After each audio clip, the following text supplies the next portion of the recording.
Yan guys, so reaction video muna tayo ngayon. Ayan, so bibigay ko yung comment ko sa mga trending na mga minamarites nyo ngayon.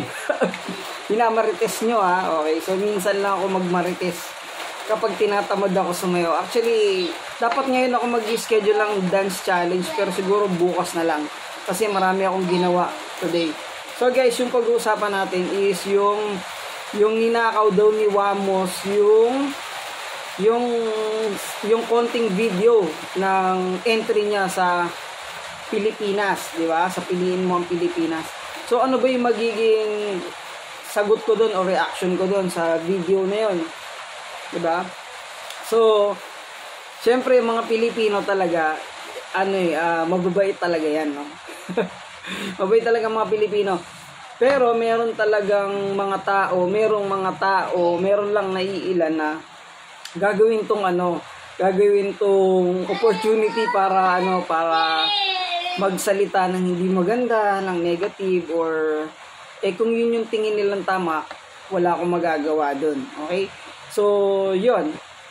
Siguro explain ko na lang yung side na nakikita ko, okay, dun sa may-ari mismo nung video is karapatan niya yun, na-i-claim yun dahil copyright niya yun. Okay, so ano niya yun, kumbaga parang sa kanya talaga mismo yun, karapatan niyang sabihin yung totoo na sa kanya yung materials na ginamit ni Wamos. Okay, so yun yung tingin ko, tama siya doon. Pero may nakikita rin akong mali. Okay, nakikita akong mali ay sana kinausap na lang si Wamos, baka pumira pa siya doon, di ba? Baka pwede niya pang pagbayarin, di ba? Na sa akin yung video, baka pwede namang kumita rin ako diyan. Siguro kung mas magandang paraan, wala pang naging issue or walang pinag-uusapan yung mga marites ngayon, di ba? Okay. Pero sa social media kasi, tandaan nyo, para rin yung showbiz, diba, good publicity, bad publicity, publicity pa rin yan. So, mas maraming basher, mas malaki yung kita, okay? Baka nga mas malumaki pa yung kita ni Wamos dahil sa issue na to. Okay, so yung masasabi ko naman kay Wamos is, nakikita ko naman dun sa concept, dun sa video niya, na talagang proud siyang maging isang Pilipino. Okay, so talagang kikilabutan ako. Okay, so nilagay niya yung iba't ibang uri ng tao, lalo na yung mga hindi pinapansin tulad ng mga magbabalot, yung mga mahihirap, 'di ba? Yung mga tricycle driver, jeepney driver, 'di ba? Kasi karamihan ang mga pinapansin lang, mga tinitilian, pinapalakpakan yung mga artista, mga politiko, 'di ba po? So dapat tingnan din natin yung nabasa ko nga yung mga unseen heroes, okay? Yung mga totoong hero na kahit napakaliit lang ng puhunan nila para maging hero, ginagawa pa rin nila yung best nila para maging mabuting tao. Okay, so yun yung concept na nakikita ko kay Wamos. Tapos, yung mali lang dun is, yung video niya, na sinabi niya yung editor daw talaga yung nagkamali. So, hindi ko rin alam kung ano yung totoong nangyari. So, kung yun talaga yung nangyari, kung yung editor is, siguro si editor talaga yung kailangan umayos nung gusot.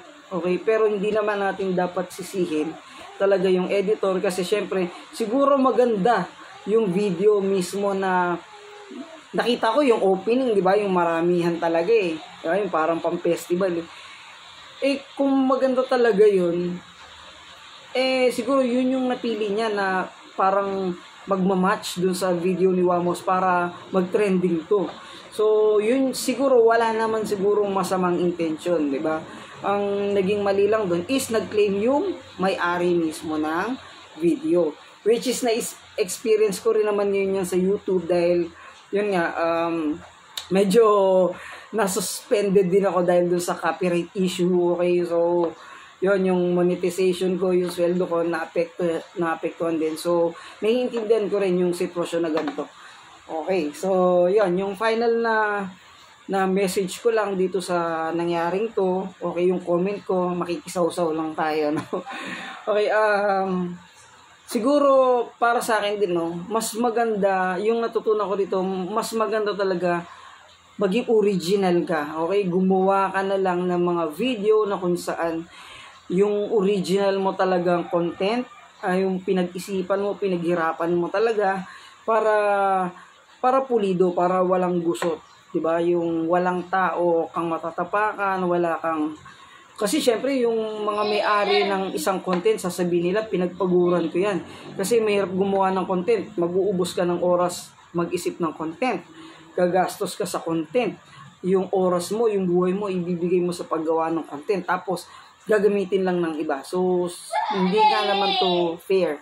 So 'yun. So lesson learned, okay? So wala namang para sa akin wala naman talagang ginawa na masama dito, 'di ba? So ano lang to, parang misunderstanding lang, okay? So siguro tulungan na lang. Ganun na lang siguro yung mangyari, no? So sana sa susunod si Wamos i-hire niya yung nag-claim ng video, di ba? Para yung mismo ang mag-video sa kanya sa susunod na marami pa naman magiging trending na na videos eh. Oh, so di mag-partner na lang sila, oh, di ba? Mas maganda po yun. Okay? So guys, hanggang dito na lang muna yung video natin. So i-subscribe nyo ako, i-share nyo tong video na to at ano pa ba? I-follow nyo ako sa iba't iba kong social media. Okay? Sa Facebook, yung bago kong social media, yung Celeb E app. Okay? So yan, pag nanood kayo dyan, pwede kayong kumita ng pera sa TikTok. Okay? At lalong-lalo na dito sa YouTube. Bye guys!